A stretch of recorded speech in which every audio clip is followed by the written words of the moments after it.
Welcome back to Sotic science. मेरा नाम है शोएब और दोस्तों आज की जो इन्फॉर्मेशन है ना काफ़ी खास होने वाली है। जी हाँ, मैं आपको बताने वाला हूँ नेशनल स्कॉलरशिप पोर्टल पे जो चीज़ें मैंने पहले प्रिडिक्ट की थी ना, वही चीज़ें यहाँ पे आप देख पा रहे होगे कि एप्लीकेबल हो रहा है। और बहुत सारे स्टूडेंट ऐसे कह रहे थे कि यहाँ पे ये ऐसे ना होगा, वैसे होगा, वैसे होगा। और आप सभी के सामने यहाँ पे दिखाऊंगा कि आप सभी स्टूडेंट के फॉर्म कितनी तेज़ी से रिजेक्ट हो रहा है। और आज जैसे कि आपको पता है कि नेशनल स्कॉलरशिप पोर्टल पे ऑलमोस्ट आपको पता है कि कितनी बार लास्ट डेट एक्सटेंड हुई है, और अभी भी कुछ आसार है कि लास्ट डेट एक्सटेंड हो, but we are not sure. But अभी जो मैं आपकी इन्फॉर्मेशन लेकर आ रहा हूँ सभी स्टूडेंट के लिए, चाहे वो फ्रेश स्टूडेंट हो या रिन्यूअल स्टूडेंट हो।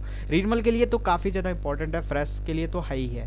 क्योंकि दोस्तों बात जब आती है कि इनकम सर्टिफिकेट की, बहुत सारे स्टूडेंट के कन्फ्यूजन कि क्या इनकम मेरा पिछला साल दूसरा था, इस साल नया था। तो मुझे लगा कि दोस्तों इस पर मैंने एक वीडियोस बनाई थी। मैं देखो बिल्कुल भी फैक्ट चीज़ें बताना चाहता हूँ, और इस वीडियो में बिल्कुल भी नहीं कहूँगा सब्सक्राइब करने के लिए। इस वीडियो को देखने के बाद से मुझे उम्मीद है कि डेफिनेटली आप एट दी एंड में जरूर वीडियो को सब्सक्राइब करोगे। रीज़न इसका ये है कि मैं आपको ऑथेंटिकेट यहाँ पे इन्फॉर्मेशन प्रोवाइड करने जा रहा हूँ। यहाँ पे आप देख पा रहोगे कि ये हमारी यूट्यूब चैनल है। मैं आपको दिखाना चाहूँगा, आप नीचे स्क्रॉल करोगे, नीचे स्क्रॉल करके आने के बाद से दोस्तों आप एक वीडियो यहाँ पे देखोगे, मैंने ऑलरेडी यहाँ पे प्रोवाइड करी थी बहुत पहले। यहाँ पे देख सकते हो ये वाली 33,000 व्यूज गया है, 3 महीने पहले मैंने बनाई थी। इनकम न्यू और ओल्ड, मैंने क्लियरली इसमें बताया गया है कि इनकम सर्टिफिकेट आपका क्या होना चाहिए, नया होना चाहिए कि पुराना। मैंने इसमें पूरी क्लियरली तरीके से जो बताया गया, और जिस तरीके से मैंने बताया है वही सेम यहाँ पे चीज़ें यहाँ पे फॉलो की जा रही है एनएसपी के थ्रू। और बहुत सारे स्टूडेंट अपने यहाँ पे इनकम को इधर उधर का इनकम यहाँ पे अपलोड किया है। कुछ स्टूडेंट का डेटा मैच नहीं कर रहा है, कुछ स्टूडेंट का इनकम सर्टिफिकेट बहुत पुराना है। तो उनके साथ क्या हो जा रहा है अभी एक आपको लाइव प्रूफ के साथ दिखाने वाला हूँ। तो प्लीज़ वीडियो को जरूर लाइक करिएगा, चैनल पर पहली बार आए चैनल को जरूर सब्सक्राइब करिएगा। अभी जैसे सबसे पहले हम बात कर लेते हैं लास्ट डेट की। जैसे कि आपको पता है कि लास्ट डेट स्कीम जो ओपन है सभी स्टूडेंट के लिए, चाहे किसी भी प्री मैट्रिक हो पोस्ट मैट्रिक के, 15 नवंबर 2024 तक यहाँ पे लास्ट डेट ओपन है, राइट। अब इसमें जो सबसे मेजर अपडेट यहाँ पे निकल के ये आ रही है, सपोज डेट आपका जो फॉर्म होगा वो अगर डिफेक्ट होता है या रिजेक्ट होता है तो आपके लिए बड़ा चिंताजनक विषय होगा। क्योंकि अपने फॉर्म को फिर से रेक्टिफाई करोगे, मतलब जो भी एरर आ रहा है उसको पहले सुधारोगे, और कोई ऐसा एरर ना आ जाए कि उसमें ऐसा बता रहा है कि income certificate is not valid या कुछ इस तरीके का यहाँ पे एरर आ रहा है। तो भाई साहब आपको तो इनकम सर्टिफिकेट बनवाने में खुद ही बहुत जगह ऐसे हैं कि जिसमें 15 से 20 दिन का टाइम लगता है। और सोचो जब 15 से 20 दिन का टाइम लगेगा, फिर उसके बाद उसको बनवाओगे, फिर उसके बाद फाइनल सबमिट करोगे, फिर इंस्टीट्यूट वेरिफिकेशन होगा, फिर डिस्ट्रिक्ट पे जाएगा, फिर तो स्टेट पे आएगा ना, और काफ़ी ज़्यादा लंबा टाइम हो जाएगा। और ऐसे में सोचो लास्ट डेट क्लोज हो जाएगी, तब तो पूरे आपके जो फॉर्म हो इस साल आपने पूरी तरीके से रुक जाएगी। और जब एक साल आपकी फॉर्म रुक जाएगी तो एनएसपी में बहुत सारे ऐसे स्कीम है जो फर्स्ट ईयर में अगर if you are not eligible then you are not proceed in next year. Okay, so अभी मैं एक स्टूडेंट का रैंडम यहाँ पे लॉगिन किया हूँ, बिल्कुल कोई स्क्रीनशॉट नहीं है। यहाँ पे आप देख पा रहोगे एक लॉगिन किया हूँ, यहाँ पे देख सकते हो प्रोसीड पे जैसे ही क्लिक करता हूँ यहाँ पे इनका एप्लीकेशन दिख रहा है। Application is mark as defective by the state nodal officer. Defective तो बहुत सारे स्टूडेंट का होता है, चलो अलग अलग रीजन से होता है। वेरिफिकेशन डिटेल्स इनका चेक करते हैं। यहाँ पे कॉलेज से भी पहले येस था बट अब नो हो गया। क्यों नो हो गया? क्योंकि यहाँ पे स्टेट नोडल ऑफिसर उनकी पूरी तरीके से डिफेक्ट कर दिया। मतलब कि जो L1 वेरिफिकेशन था, फर्स्ट लेवल की वेरिफिकेशन जो इंस्टीट्यूट करती थी, उसकी भी राइट होती है आपके इंस्टीट्यूट नोडल ऑफिसर की उसकी वेरिफिकेशन को कैंसिल करने के लिए। देख सकते हैं जब स्टेट ने यहाँ पे साफ साफ यहाँ पे डिफेक्ट कर दिया तो ये वाला पहले येस था, ऑटोमेटिक ये नो हो गया। ठीक है, इसके बाद से दोस्तों यहाँ पे आप देख पा रहे हो जब माइलस्टोन मैंने चेक करने की कोशिश करी तो यहाँ पे लिख रहा है please upload current year income certificate.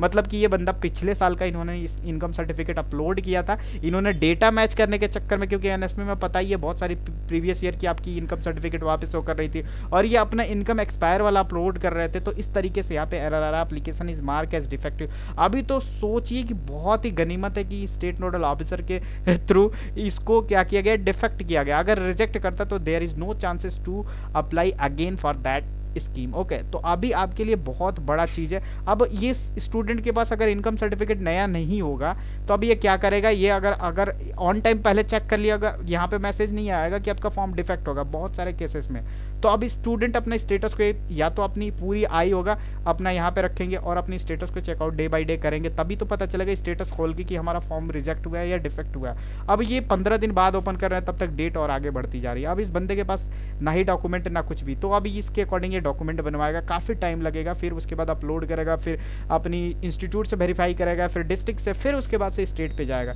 मतलब देख सकते हो कि कितना पीछे हो गया ये स्टूडेंट। तो इस तरीके से इन सभी के फॉर्म वहीं पे रुक जाते हैं कि इंस्टीट्यूट की लास्ट डेट चली जाती है, डिस्ट्रिक्ट की लास्ट डेट चली जाती है, फिर आपका एप्लीकेशन शो करता है application under process for district nodal officer, और वो सालों साल वैसे ही पड़ा रहता है। स्टूडेंट अगले साल, इस साल भी आप रिन्यूअल किए होंगे बहुत सारे स्टूडेंट जिनका स्टेटस अभी भी application under process for verification with state nodal officer, इस तरीके का स्टेटस होगा। ना ही उनका मेरिट लिस्ट का यहाँ पे कोई यहाँ पे दिख रहा है, और ना ही कोई यहाँ पे किसी चीज़ का सीन है पेमेंट आने का। तो इस तरीके के बहुत बड़े यहाँ पे स्टूडेंट यहाँ पे गलती कर दी है। मैं आपसे फिर रिक्वेस्ट करता हूँ, ये बेसिकली पता नहीं कौन से स्टूडेंट है, कौन से स्कीम की इन्होंने अप्लाई करी है। फिलहाल के लिए मैं आपको बता देना चाहता हूँ, जो भी स्कीम में आपने अप्लाई किया हो, अगर आपने इनकम पुराना वाला दे दिया हो, डज नॉट मैटर, आपके पास नया वाला इनकम सर्टिफिकेट जरूर बनवा लीजिए। मैं इस वीडियो के अंदर बिल्कुल डिटेल में बताया था, जिस स्टूडेंट ने देखा था उसको फॉलो भी किया हुआ था। तो आपसे भी रिक्वेस्ट है कि आप ये काम करिए, जितनी जल्दी हो सके आप अपना इनकम नया वाला बनवा लीजिए, अगर आपका इनकम पुराना वाला एक्सपायर हो गया होगा। क्योंकि बिहार में 1 साल वैलिड होता है, दिल्ली में कुछ ही महीने के लिए वैलिड होता है, यूपी में 3 साल वैलिड होता है। अलग अलग स्टेट की इनकम सर्टिफिकेट अलग अलग तरीके से वहाँ पे होती है, और एक्सपायरी डेट उस पर लिखा होता है। नहीं लिखा है तो आप किसी भी नज़दीकी CSC सेंटर यानी साइबर कैफ़े के पास जाइए, उनसे पूछ लीजिए, उनको पता होता है अपने लोकेलिटी का कि हमारे वहाँ की इनकम सर्टिफिकेट की वैलिडिटी कितने साल की होती है।